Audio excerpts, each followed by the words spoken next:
Tell us about your melody song Surface.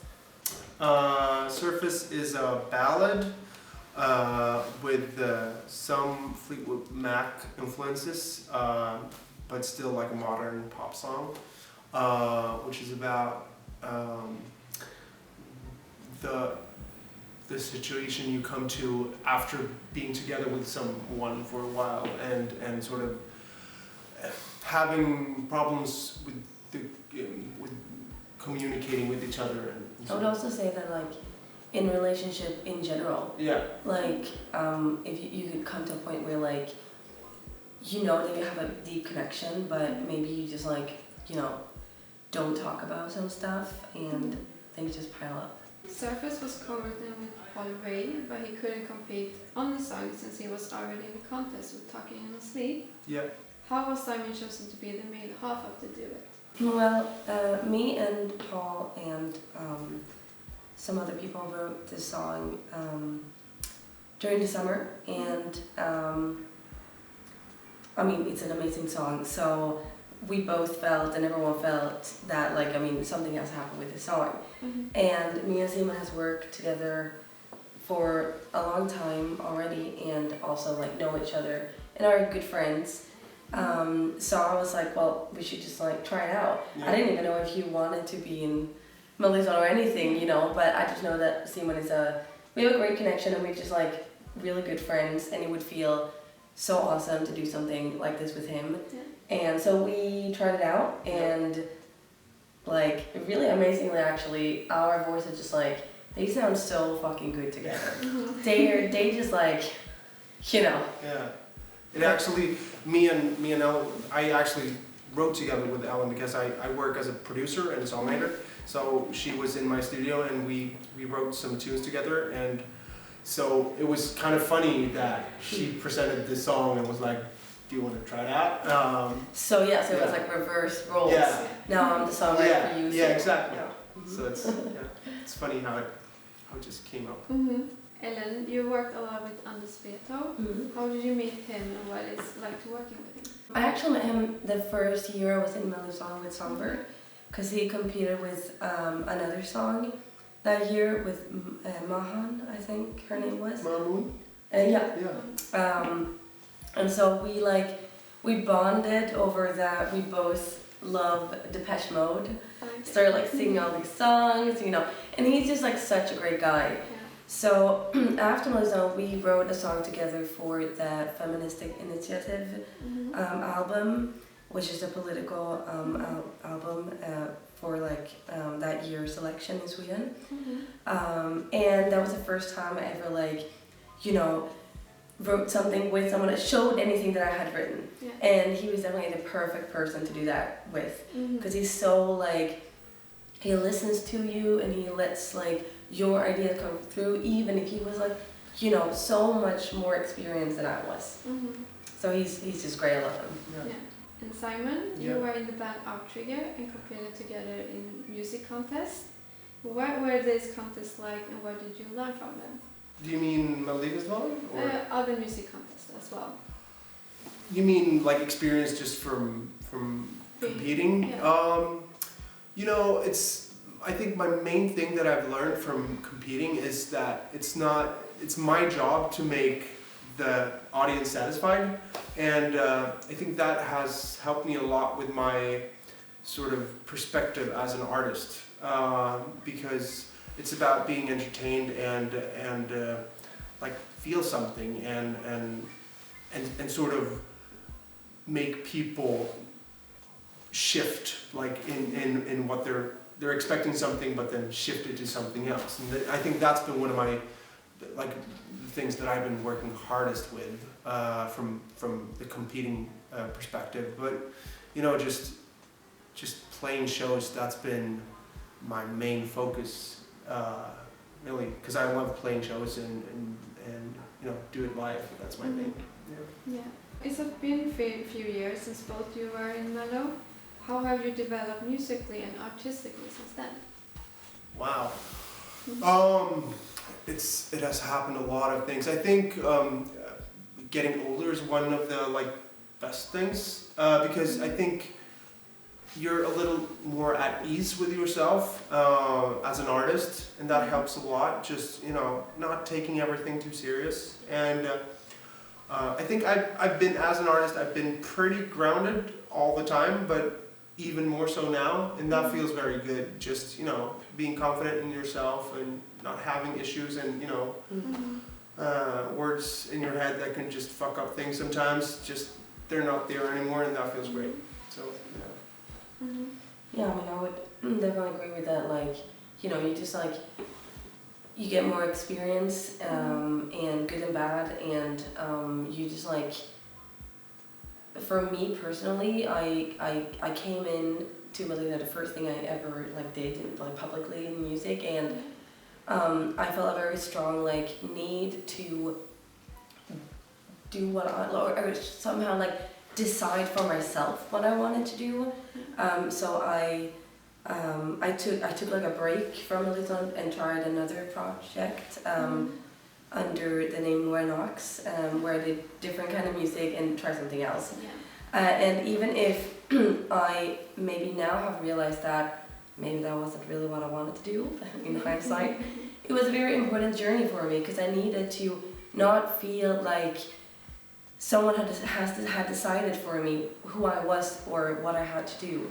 So I needed that detour where I could figure out some stuff about myself, and then kind of come to a conclusion where, yeah, maybe not exactly that, but a little bit of that. And now I'm in like a more like, in a place where I know more about who I am and what I want to be and say and stuff. Yeah, and since you brought up Nox, why did you choose this name, and why did you release music under your own name? Well, I mean, I wanted to distance myself a little bit from Melodifestivalen, not because wasn't proud about what I did there and all that, but I just felt like if I was gonna like try an honest like chance of doing something completely different, I couldn't do it under that name, because that was so heavily related to Melodifestivalen. And I wanted to, when I was in high school, like before everything like blew up. Yes, that was exactly how it was. Then I did a lot more like independent kind of music, and I felt like that was who I was, and that was what I wanted to do.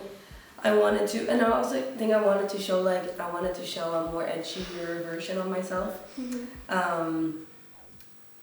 which I also think was just a part of things I was going through then, that I wanted to like, well, I mean, so funny, but I know that some journalists like called me Sweden's Miley Cyrus, because I needed to like revolt from like some kind of Disney, I don't know, version of myself, which is of course not like true, but a little bit, like I needed to like do something fair. I wanted to shock a little bit. I wanted to like a teenage, like some kind of, you know, thing.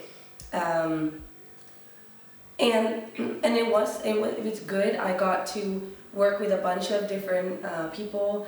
I also got to take a lot of responsibility on my own, because Melodifestivalen can be a very like, people kind of hold your hand through it all, and everything, there is a deadline, and this is when things is gonna happen, and it also does. But in reality, in the music industry, it's a lot of hard work. So I got to definitely experience that, which was a little shocking when I got there, and I was like, what did I do? But also very good for me, because that got me to like, okay, take it very seriously, and like, I can definitely say that like, I have, I'm glad that I did it, and it was very fun. But I think that now I've more found who I am musically. But Laura Nox comes from, Laura is my middle name, or one of my middle names, and Nox means darkness. And Save a Little Love. Well, Save a Little Love I'm actually really proud of. It's a very powerful song, and I wrote it during the refugee crisis, so it's kind of some kind of answer to that or whatever. I wanted to take a stand on that we need to like we need to like open up, and we need to realize that we're all humans, and that we can't keep building walls. And I also did a music video to that. That we had no budget, so I think it really like came through. It was really fun. It was a very fun project. And Body Shot was actually the two producers that I was working with, Miria and Tony Nielsen. Yeah. They were working on making the music for a TV series called Videographer by Rafael Edholm. And it was this kind of like flirt with a Breaking Bad. Yeah. That's that. Yeah, about the drug thing. Yeah. So it's kind of like a flirt with that, but like a Nordic version of that. About a movie producer that wants to do like independent art movies, kind of, but doesn't go well for him, and to make some money he goes into porn. So That's then a great way to make money. and we had, and so then we made a song for porn scene. Yeah. Yes, it's cool. Yeah. Porn music's the best. Yeah, I mean that's my new career. Yeah. You know, this is just a sidetrack. Very white, the way. Yeah. Oh wow, honey. Simon, tell us about your song Breaking Up. Breaking Up, that's a fun song. Yeah, that was my first sort of pop song release that I did. And the song actually, I didn't write, I didn't do the production because I had started as a producer and was working with all these different artists, and I had sort of started my pop thing, and I decided to work with a few other people, and during that Breaking Up came about, and yeah, it was sort of after having written a lot of songs, I was just tired of sort of not knowing really who I was, because I came from this very specific metal genre, but still very heavily pop inflated. But I sort of just had to do something, and Breaking Up sort of became my help out of that, you know, weird feeling of not knowing what to do, sort of. So that's the story of Breaking Up. Yeah. Ellen, researcher of this interview said you have a passion for cats. Is it true? Who said that? What? Wait, sorry. The researcher. Oh, okay. Well, I was like, who said that? Well, kept secret. Yeah. No. Yeah, absolutely. I mean, I've grown up with cats in 1 and 2 and stuff like that. So yeah, I never like cats a lot. My boyfriend says that I am a cat myself, so that we couldn't have a cat. Because, you know, I would get jealous of, like, the cat getting the attention, and, like, that I'm, like, a cat person, personality-wise. I don't know about that. But I actually, fun fact, I bought a little, my boyfriend is from the US, and in, like, some weird store there, I found this, like, little, like, box with a lucky kitten. So I bought that because, you know, of course, like a lucky kitten. What's that? And it says that you can keep it by your bed to, like, you know, give you luck, or you can keep it in your pocket. So I definitely brought it because, you know, you can hear. Got a little cold here, so I need all the luck. So I put it on my bed, nightstand. So it's a lucky kitten. Yes. That's great. That's great. It's with you now. And Simon, tell us about producing Joe and the Anchor. That's one of my. I love them. Joe and the Anchor is one of the coolest people in band ever. I actually had a studio before a few months back, or a few years now actually, where they used to rehearse. So I met them like when I came in, and we started talking, and I went into their rehearsal studio and listened to their songs, and invited them to come write with me. And we said loosely that we should start writing together, and we wrote this song, the first song, because the lead singer actually was a father. He became a father pretty young, and I'm together with a girl who's a bit older than me, and we were talking about having kids at the time, and so it was sort of interesting bonding over that, having kids and, you know, being in music and the struggle, you know. And he's our age. Yeah, he's 26, 26. And she's 4 or 5 now, June.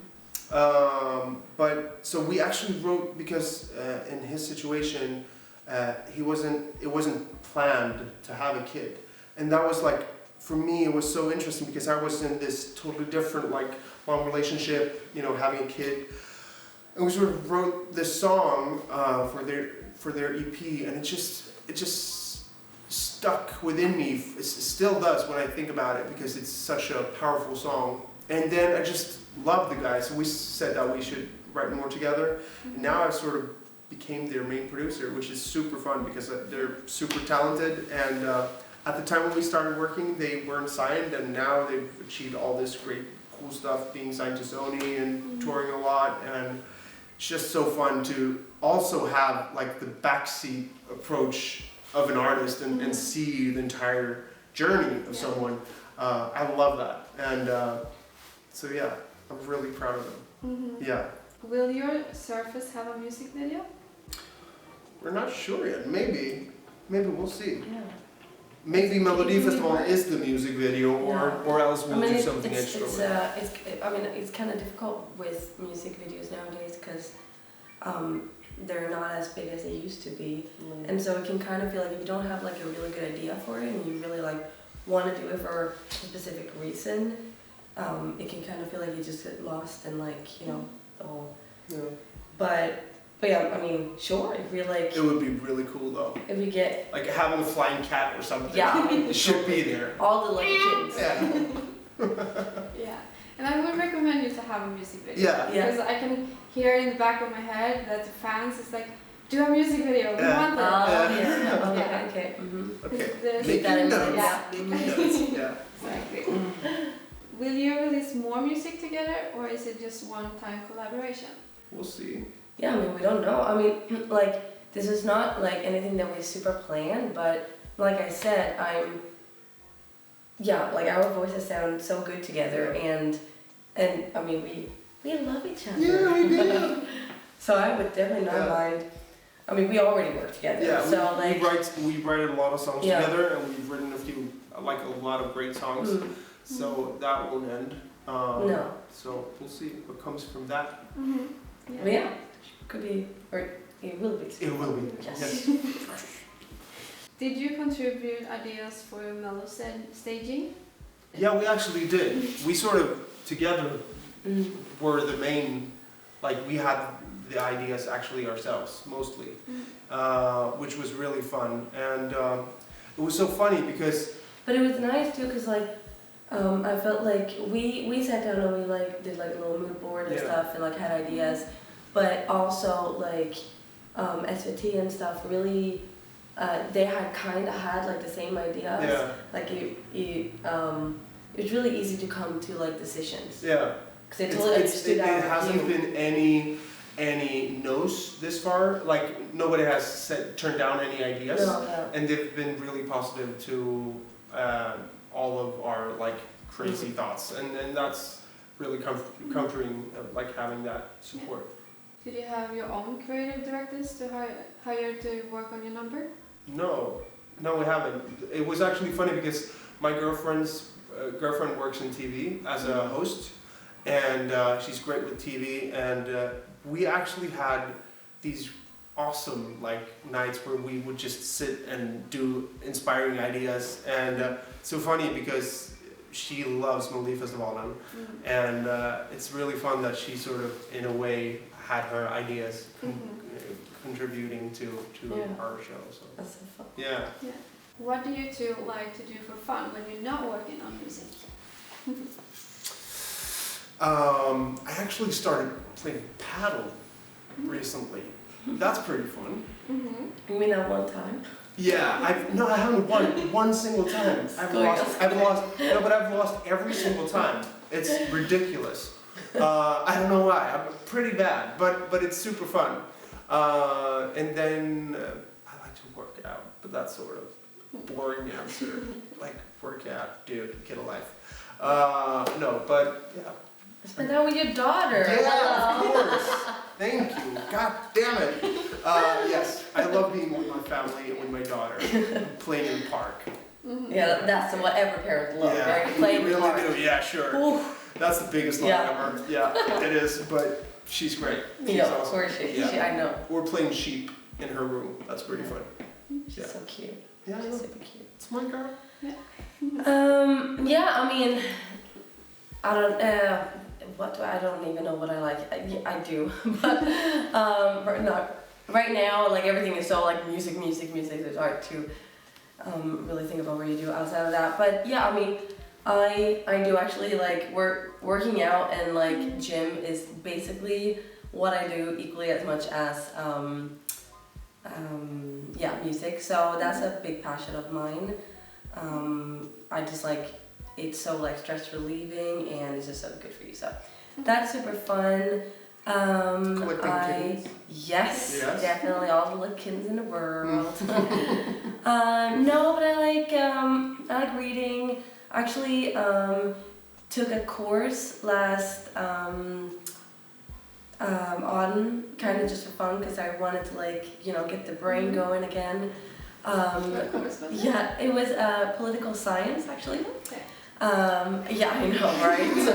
But no, it was super fun because I mean, I wouldn't say that I know everything about politics, but I've always been very interested in politics. And, well, I guess feminism is a big hobby of mine. So I read a lot about that. Mm-hmm. Fun, guys. I'm a fun person. I work out and I read about feminism. Yeah, she's a blast. Okay. Have a lot of discussion at home with my boyfriend. Yeah, and the last question is, what is the best advice you ever received? Oh, god damn it. Oh, this is hard. You start. Oh, no, I know. Okay, so my mom would from I don't even know from what age, but as soon as I could understand full sentences, she would always tell me, can I take this in Swedish or? Yeah, you can switch. She would always say every time when she left me at school or when I was walking to school, she was like, stå på dig Ellen och ingen trampa på dig. So that's what I've been growing up with, stand your ground, let nobody bring you down. And I mean, I laugh about it now because it's so, and I really was that girl. Nobody told me anything that I didn't want to hear. It's probably pretty annoying sometimes about that, but what that has given me is that it definitely has given me a confidence in that I can do stuff. If I put my mind to it, I can do stuff, and I do not take shit. That's I still struggle with what I should answer here, but I would probably say having fun with whatever you do is the best way of doing it. If it's not fun, it's probably not right. So that's been my sort of guideline for every decision I've ever made in working with what I do. And this far, it's been great having that mindset because it sort of helps you where to go and where not to go, because you will probably not do a good work if you're not comfortable or disliking the situation. But then I would say the best advice for me now as a parent that I've ever sort of received, and that's from my family, and that is the most important part of what to transfer to your daughter is love. Because it gives everything else and helps her build up her, and I think that's been I think about that every day. Have I given her my love?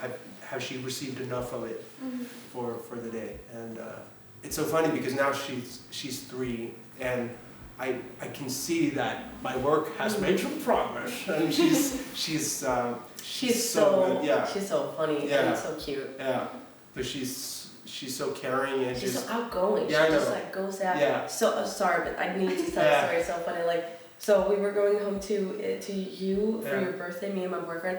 And your daughter has never met my boyfriend ever. And she just decided when they were telling, when you guys were telling her that, so Ellen and Eric is coming. And she was like, Eric is coming. Cool. I'm going to show Eric this and Eric that and Eric. And then she just like decided she loves this guy. And Eric comes and just like bringing him into her room. Just like, so I'm a little worried. I feel like she has a crush on my boyfriend. And like, she still talks about him. So he made some great impact. Yeah. It's just so funny. Yeah, but it's so weird. Like she's just very, very like there, and it's super cool to watch.